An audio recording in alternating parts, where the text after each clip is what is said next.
Bridgerton. Who hasn't heard the name of the popular Regency drama that took Netflix by storm, garnering a total of 625.49 million hours views in its first 28 days, setting high standards for all period dramas to come. Bridgerton is quite ahead of its time with actors belonging to diverse backgrounds. It's a show for all. Despite its raging popularity, Bridgerton hasn't lagged behind in earning itself a few critics along the way. We're counting down the top 10 biggest scandals on the show that fans hated. Starting off with the race issue. The show is notable for seemingly leveling the playing field when it comes to race. That is, until about halfway through the series, when Lady Danbury randomly slips in a quick summary of why race relations are the way they are and talks about race for a total of 2 minutes, which is not a lot if you ask us. An 8-episode show with each episode nearing almost an hour, the matter of race gets about 2 minutes. As Lady Danbury asserts, Black people had only begun to be accepted in society as recently as her own generation. They wouldn't be living in the colorblind world that Bridgerton parades. Rather than having meaningful conversations about the process of moving away from racism or actively choosing to ignore it, the show chooses to sweep the issue under the rug. At number 9, we have Eloise and her lack of character development. Bridgerton Season 1 introduced Eloise, the spirited, free-thinking young woman who'd rather discuss feminist ideas than dance at a ball or find a suitor to marry. To that end, she's the opposite of Daphne in many ways, with her older sister more naturally embracing her roles as a daughter and a member of the ton. Simply put, Eloise believes she's a disappointment to her family, but she'd rather challenge the status quo than live in it despite her feeling left out. Eloise is the girl boss we all love to see. However, despite her contrasting persona with her sister Daphne, she's made out to be a childish character who doesn't understand the way of society and continually criticizes it, undercutting her ability to be taken seriously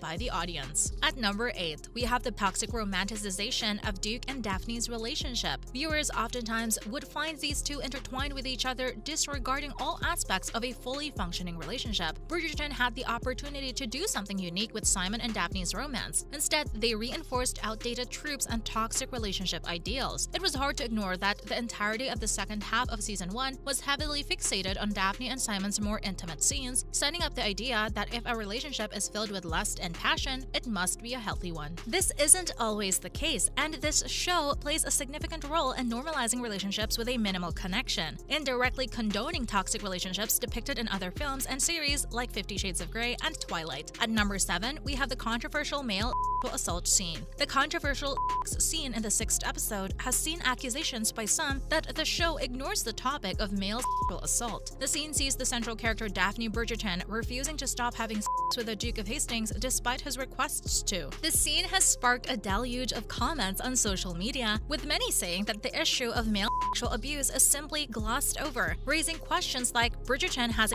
sexual assault scene, why doesn't it get treated as one? Fans all around the world felt disgusted by the lack of trigger warning before a distressing scene depicting sexual assault. At number 6, we have the obvious plot device. Bridgerton is rife with material that engages the viewer and keeps them clicking that next episode button. But that doesn't mean it's doing anything all that original. If you look closely enough, the characters enter an agreement of convenience and end up falling in love. Who would have guessed it? The main plot of the two people who form a feigned romantic attachment out of convenience and surprise end up falling in love is a commonly used device in the romance genre. Luckily, the show has enough going on that viewers can be distracted from the obviousness. At number 5, we have Penelope's character confusion. Some viewers might realize who Lady Whistledown is within a few episodes of the show, and others might not be enlightened until the big reveal at the end. Either way, once it becomes apparent that, spoiler, Penelope is Lady Whistledown, the viewer can compare the character to the words they've been hearing narrate the show all along, and they might realize that the two don't quite go together. This major character contradiction was initially missed by a lot of viewers, but seen in its entirety, the personas of both the narrator and Penelope don't add up. Penelope is a young girl who's shown to be rather naive and innocent, as made apparent of the moments Marina is forced to tell her off for her immaturity. Such a character writing the clever, all-knowing social observations of Lady Whistledown, who has some of the best quotes in Bridgerton, for anyone with a keen eye is a contradiction. It really isn't easy to miss. At number 4, Anthony and Kate could have been better. As compelling as Kate and Anthony's love story is, there are a few things about it that that definitely could have been executed better. There's nothing wrong with a slower burn romance of fewer love scenes, but Bridgerton Season 2 doesn't necessarily use its time in the right ways. The lack of urgency surrounding Kate and Anthony leads to a lot of repetition. In essence, Bridgerton Season 2 has a few too many scenes of Kate and Anthony almost kissing and not enough scenes of them actually talking about each other. Now, where's the fun in that? But we're not too surprised. This is a general trend in Seasons 1 and 2 where there isn't enough relationship development between the two protagonists. At number 3, we have too much drama and too little time. Bridgerton features so many characters, and because pretty much all of them have complex agendas, motivations, and desires, Season 2 has a lot of ground to cover in just 8 episodes. Since all characters are unique in their own way, even during interactions between two characters who've never spoken directly before, there's a good chance it'll be entertaining based simply on the merits of the writing and the performances. However, there are still rare moments when the sheer number of plot lines can feel like a weight on the show, spreading the focus too thin.